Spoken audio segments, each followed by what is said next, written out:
Avec sa nouvelle transmission XT DI2, Shimano tente de rattraper son retard sur le géant américain SRAM et ses transmissions T-Type. Le XT DI2 bénéficie de toutes les avancées technologiques possibles, allant d'une protection du dérailleur contre les impacts à un passage automatique des vitesses et à un passage de vitesse sans pédaler. Pour autant, cette nouvelle transmission XT DI2 est-elle au niveau des transmissions de chez SRAM? Quelles sont ses qualités, ses défauts? C'est ce que nous allons voir dans cet essai.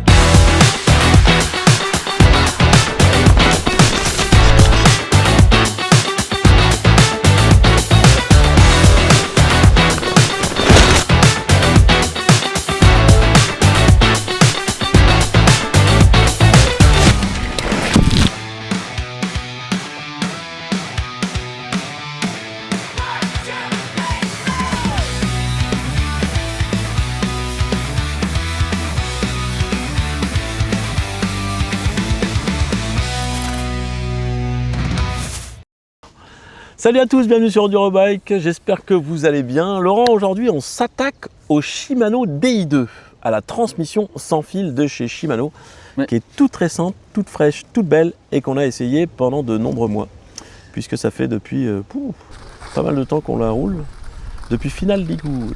Ouais. Donc ça fait quasiment 6 mois. Exactement. Voilà.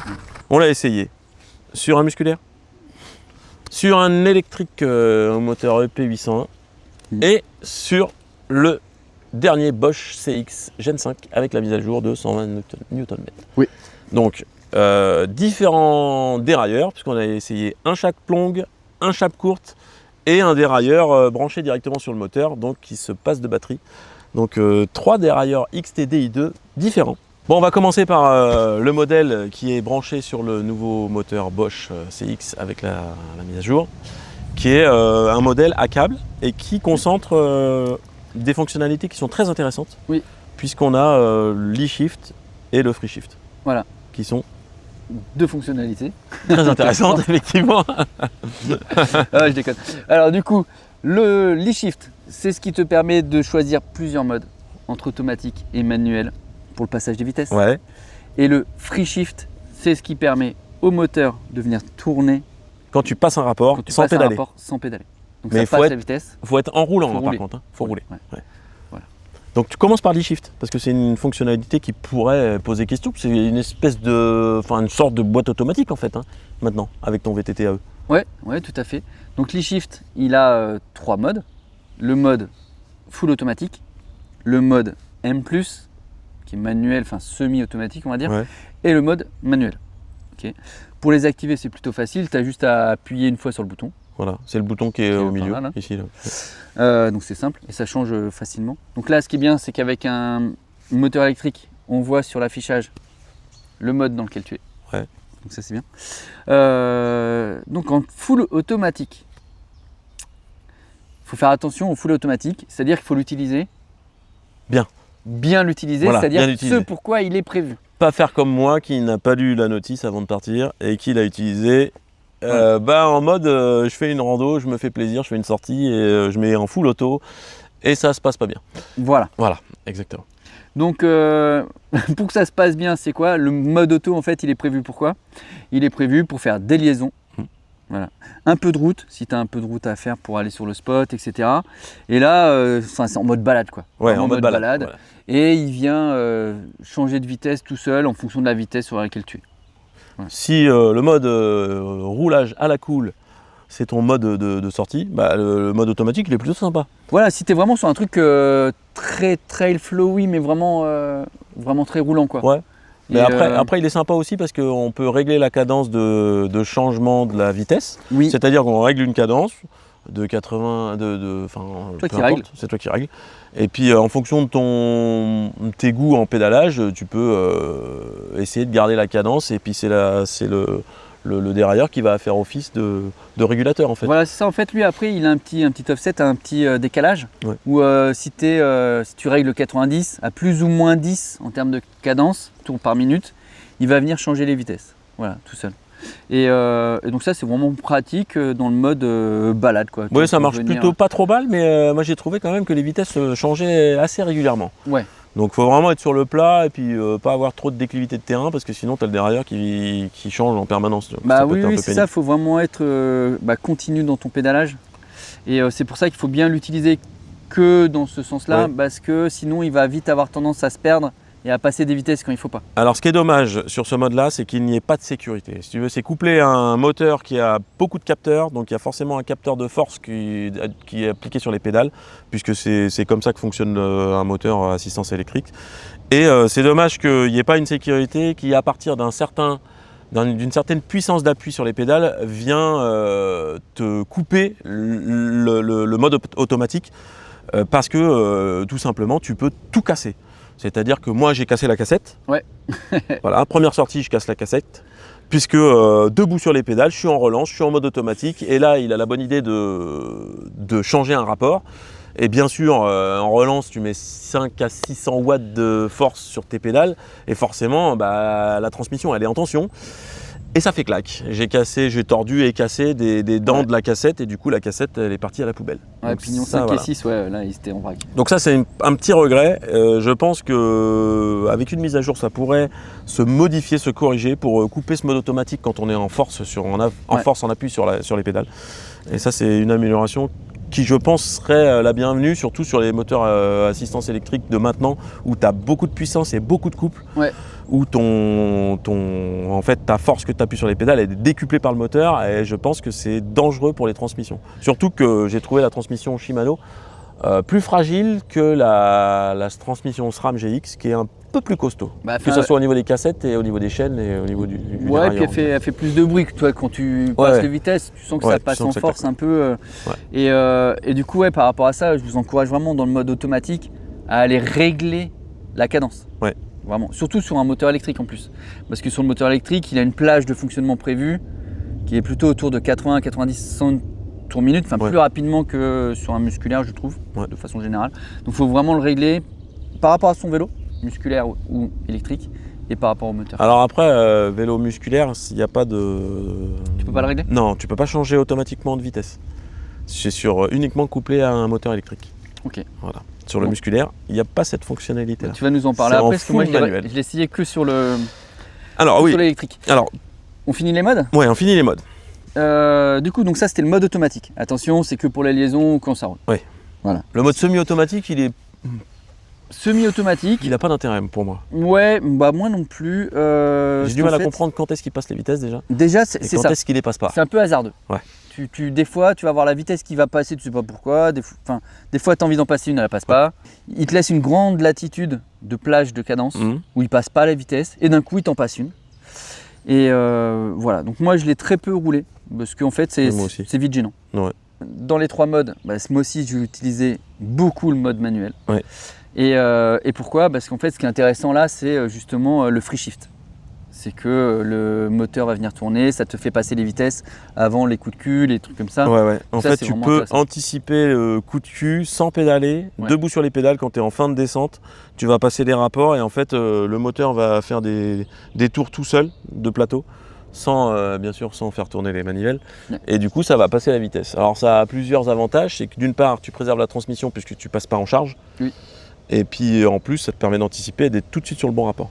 Exactement. Et ça, c'est très très bien. Ouais, ça c'est vraiment top. Ça, c'est vraiment top. Et du coup, là, après, c'est toi qui gères la vitesse tout seul à la manette.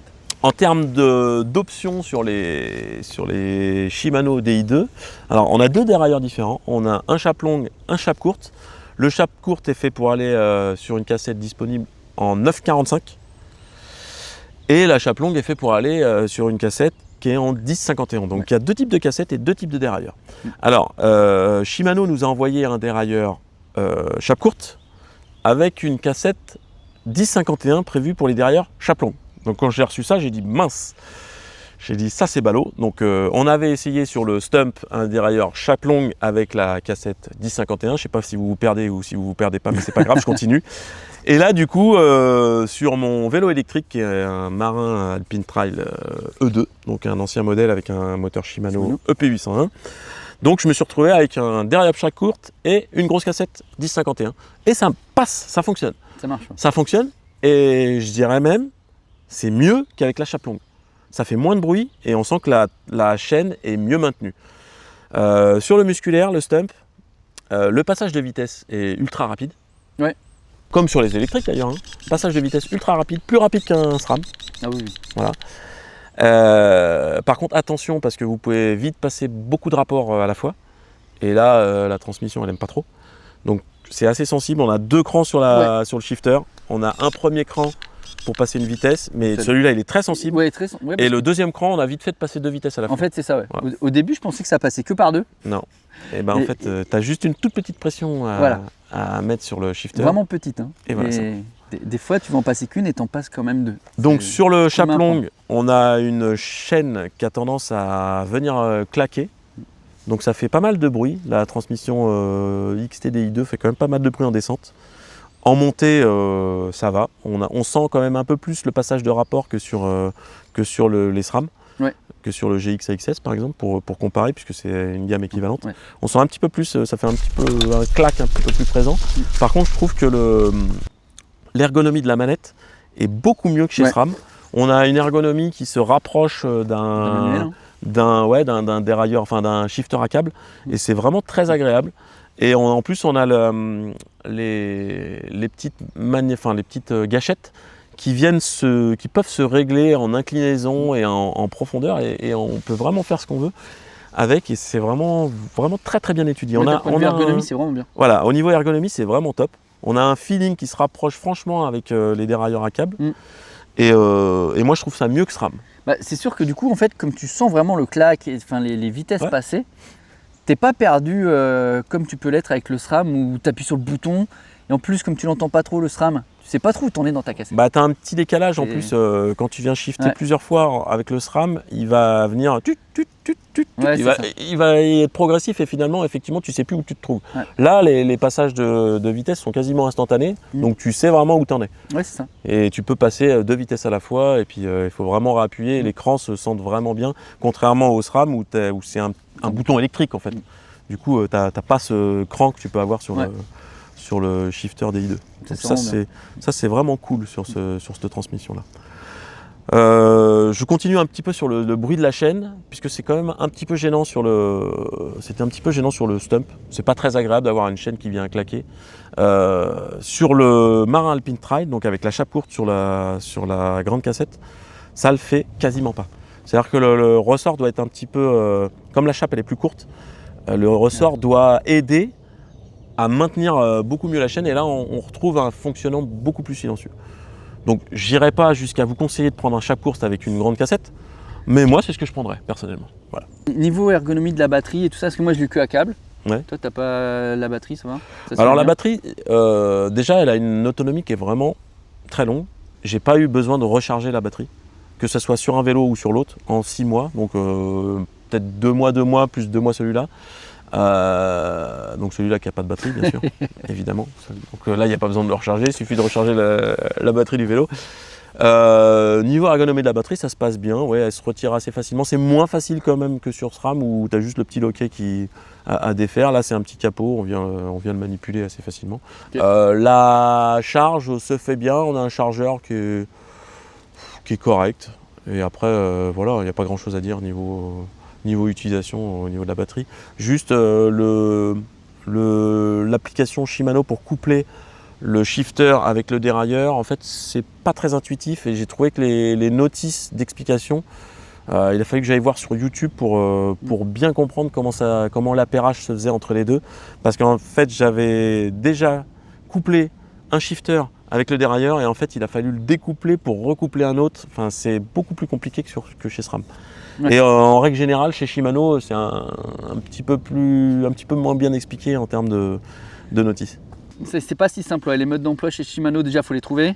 Et en plus de ça, ils sont compliqués à lire. On a un dernier point à aborder sur le DI2, avant de passer au poids et au prix.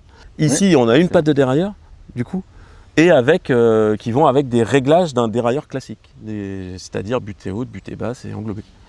On ne peut pas tellement se tromper puisque c'est comme un dérailleur traditionnel. Par contre, on est toujours sujet aux imprécisions de la patte de dérailleur, chose qui est terminée maintenant chez SRAM avec les transmissions sans fil, tout du moins, les T-Type. Donc voilà, on a un avantage d'un côté puis un désavantage de l'autre. À vous de choisir après derrière. Bon, on s'attaque en dernier au poids et au prix. Allez, poids et prix. parce que j'ai pesé quand même certains petits équipements. J'ai pesé le dérailleur en lui-même déjà. Donc on a un dérailleur qui fait soit 470 grammes et un shifter Avec ou sans batterie? avec batterie, si je ne m'abuse. Je vérifie, je vous le mets juste en bas. Je suis désolé. Et un shifter qui fait 102 grammes. Après, Ok. tout le reste de la transmission, c'est une transmission XT classique, la cassette et la chaîne. Voilà. Ok, En termes de tarifs, le groupe, ouais, 1080 € 1080 €.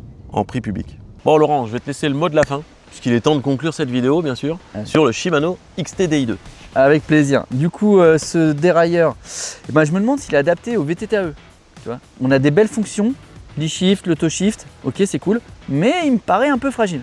Une petite sécurité supplémentaire, s'il vous plaît. Ouais, peut-être un truc Pour en plus, éviter ouais. de faire comme moi et de casser la cassette, de la plier en deux. Voilà. Ce serait pas mal, ouais, effectivement. Et sinon, en termes de fonctionnement, bah, vraiment bien, j'ai bien aimé. Toi, tu retrouves une sensation, tu sais où t'es dans ta cassette, ça monte bien, ça descend bien, c'est rapide, Ça marche bien. ça marche bien.